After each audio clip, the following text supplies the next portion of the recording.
माँ की लोरी, अपनों की हंसी, चिड़िया का चहचहाना, वो किस्से कहानियां सुनना वरदान ही तो है। ये सब ध्वनियाँ जो हम सुन पाते हैं, ये सब जीवन की पहचान ही तो है। और ये सब संभव हो पाता है हमारे कानों के कारण। और आज हम फोकस कर रहे हैं ईयर इन्फेक्शंस पर। इस पर बातचीत के लिए डीडी मॉर्निंग शो में स्वागत कीजिए डॉक्टर निधि धवन का। नमस्कार। Director in head ENT, Fortis Hospital, Vasant Kunj, Delhi से। और स्वागत करते हैं डॉक्टर विक्रम वाधवा का। नमस्कार। आप है consultant department of ENT from Loknayak Hospital, Delhi. Doctor Nidhi, आपसे शुरू करते हैं। जब हम कान की बात करते हैं तो शायद व्यूअर्स इत्तेफाक रखेंगे कि हमें सिर्फ आउटर कान, आउटर ईयर दिखता है, लेकिन ईयर की एनाटमी में मिडिल ईयर और इनर ईयर भी है। तो जब ईयर इन्फेक्शंस की बात करते हैं, कहाँ इन्फेक्शंस और डिस्चार्जेस होते हैं?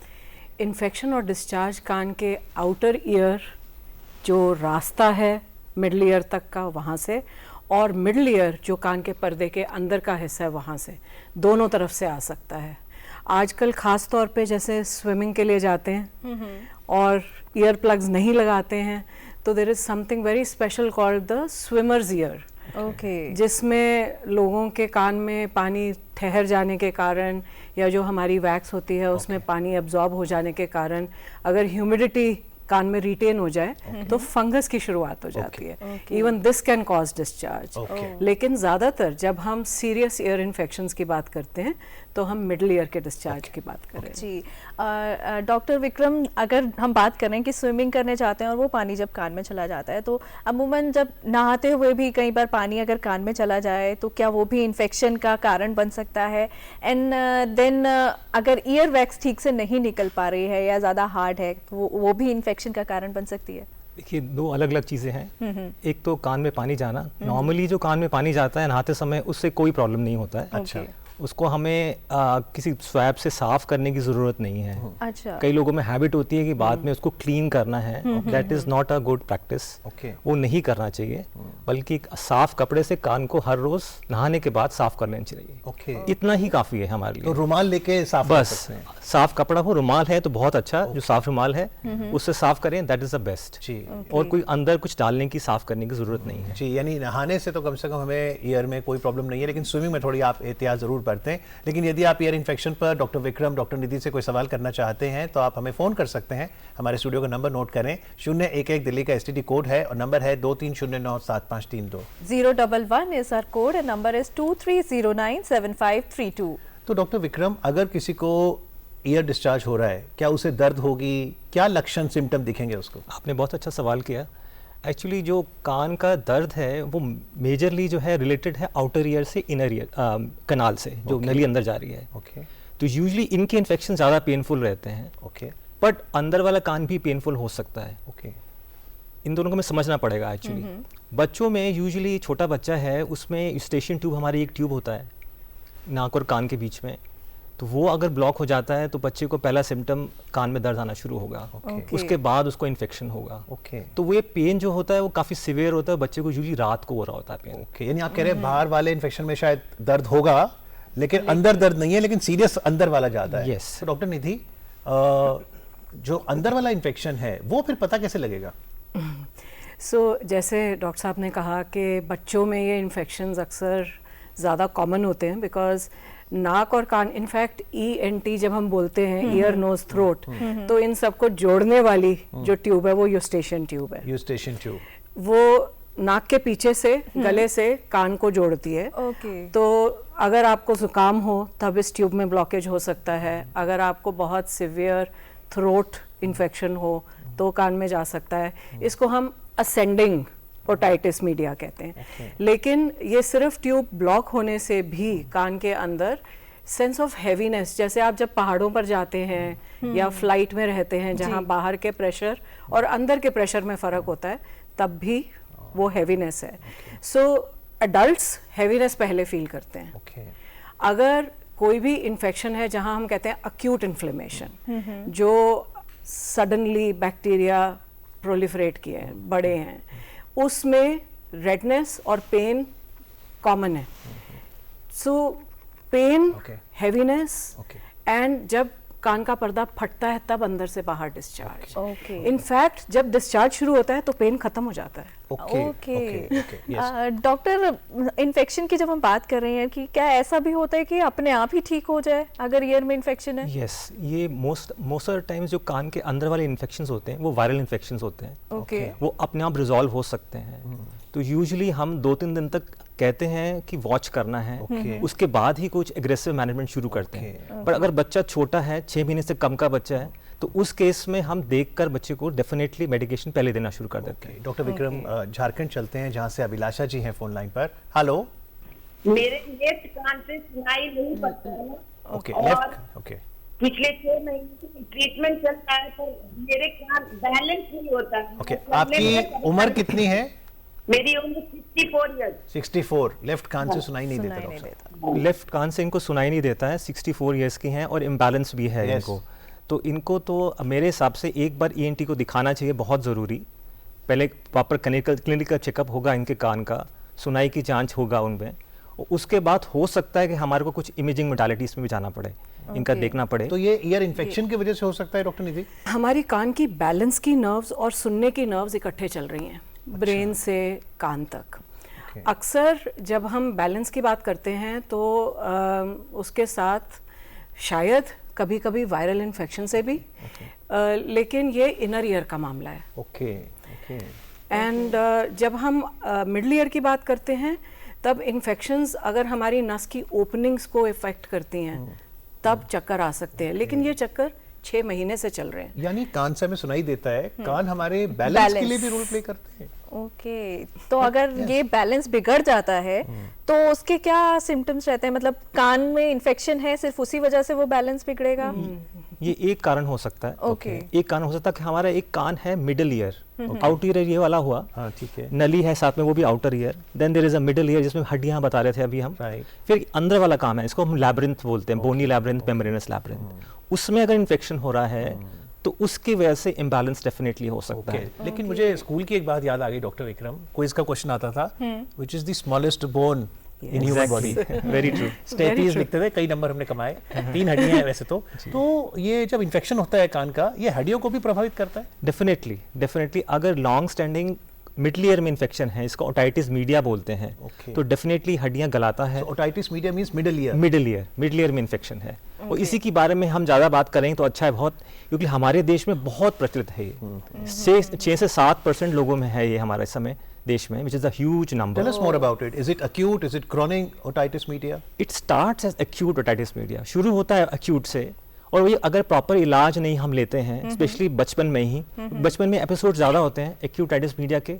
बच्चा जब पालने में है और दूसरा बच्चा जब स्कूल जाना शुरू करता है, 2 टाइम्स पे ज़्यादा एपिसोड्स होते हैं।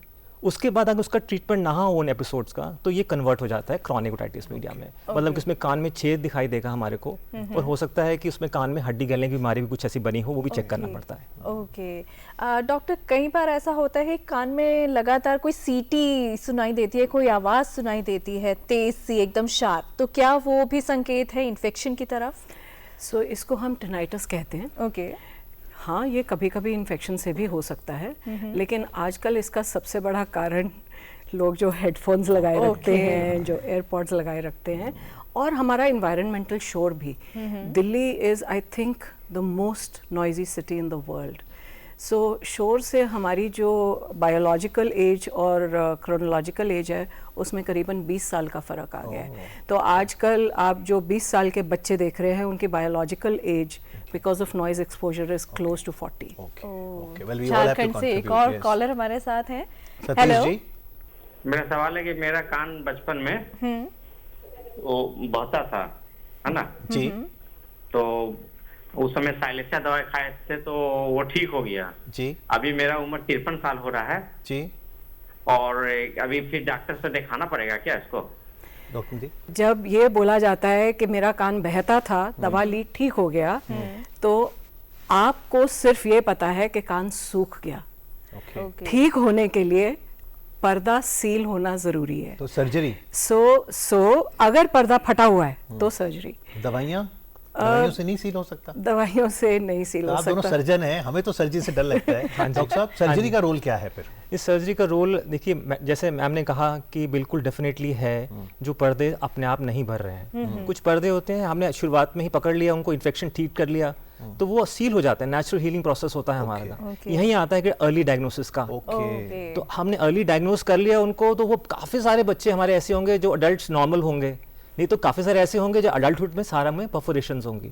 उनमें सिर्फ एक ही आंसर होता है, अगर वो छेद बहुत बड़ा है और वो परमानेंट हो गया है तो हमें सर्जरी करनी पड़ती है। बट सर्जरी से घबराना नहीं है, इसमें सबसे बड़ी बात है। It's a very small, very nicely done surgery, जिसके साइड इफेक्ट ज़्यादा बहुत ही कम है।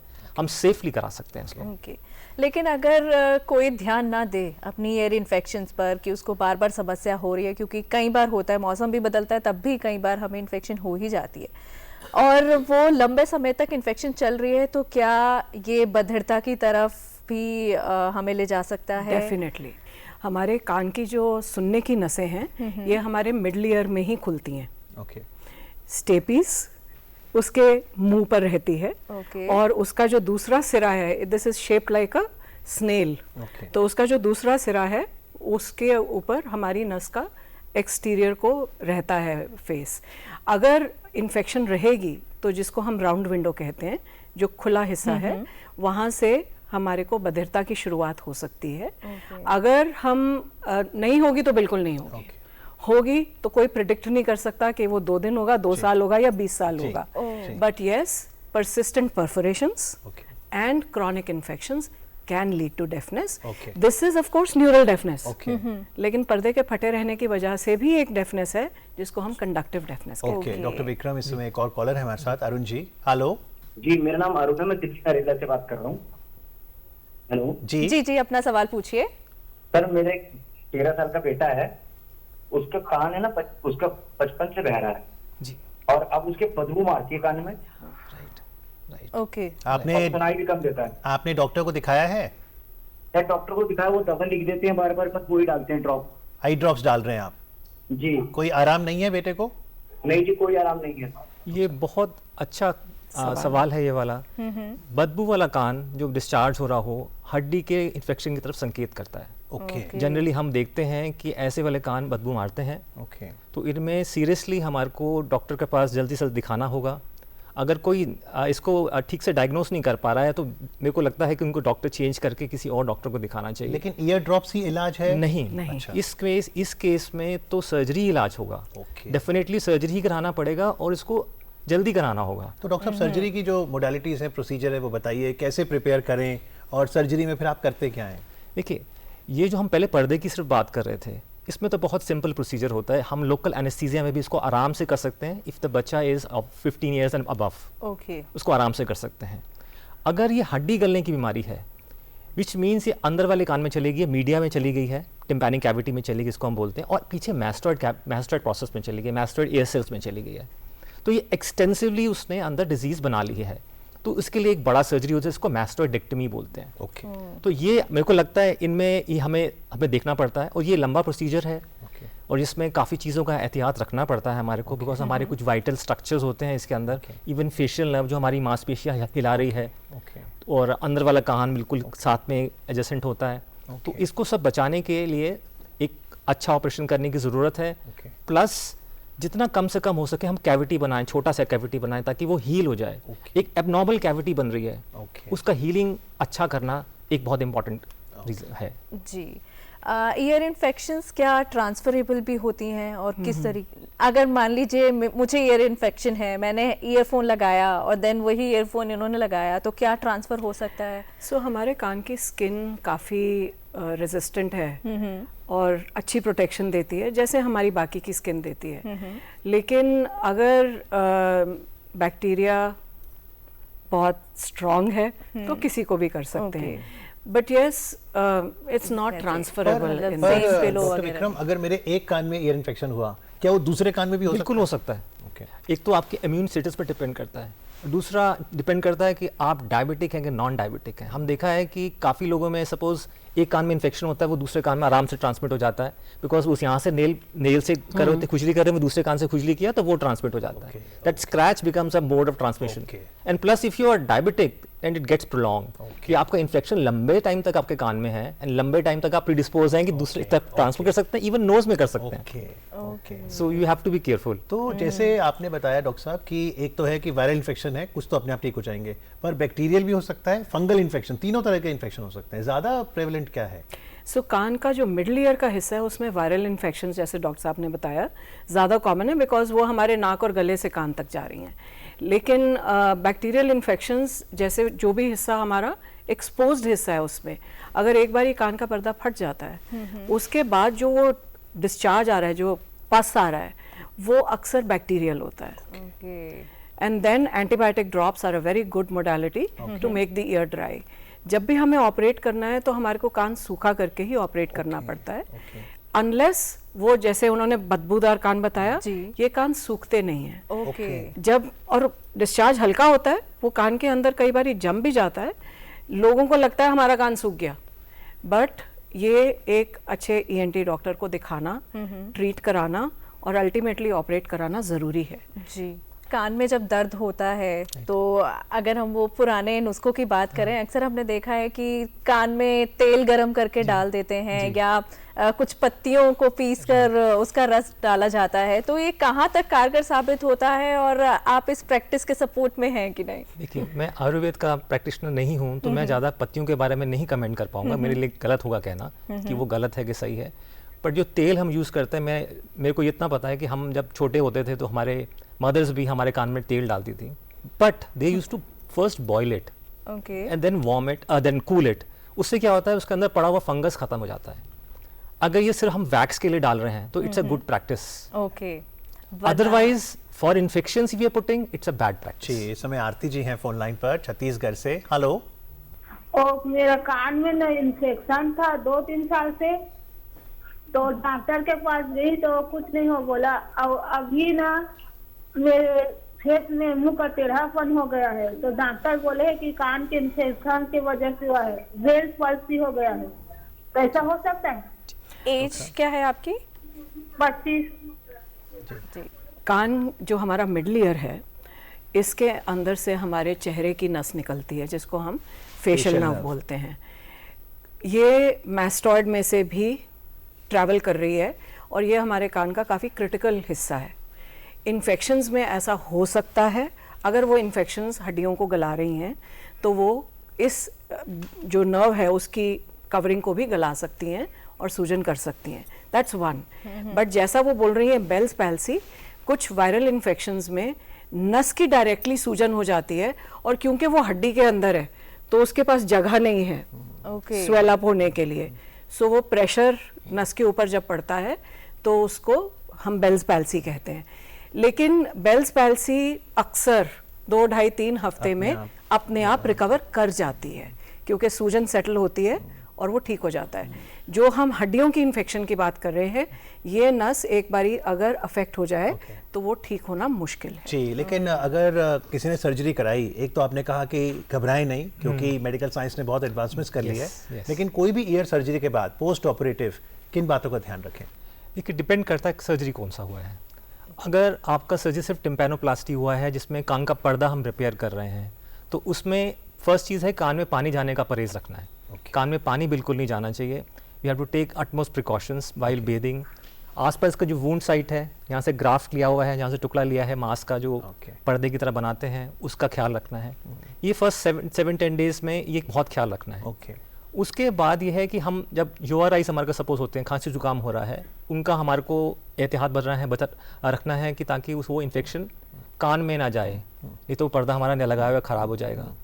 अगर वो छींकते हैं तो मुंह खोल के छींकें। हम उनको एडवाइस करते हैं कि मुंह खोल के छींकें। उल्टा है थोड़ा सा इसमें, ताकि वो प्रेशर कान में ट्रांसमिट ना हो। कोई चीज़ हैवी ना उठाएं, ऐसे बकेट्स वगैरह ना, 10-15 किलो वजन ना उठाएं, वो भी कान में प्रेशर ट्रांसमिट होता है। We have to close our glottis, वो भी प्रेशर ट्रांसमिट होता है। तो कुछ बातें होती हैं, हम पेशेंट को समझाते हैं आफ्टर सर्जरी। ये टिम्पैनोप्लास्टी का है।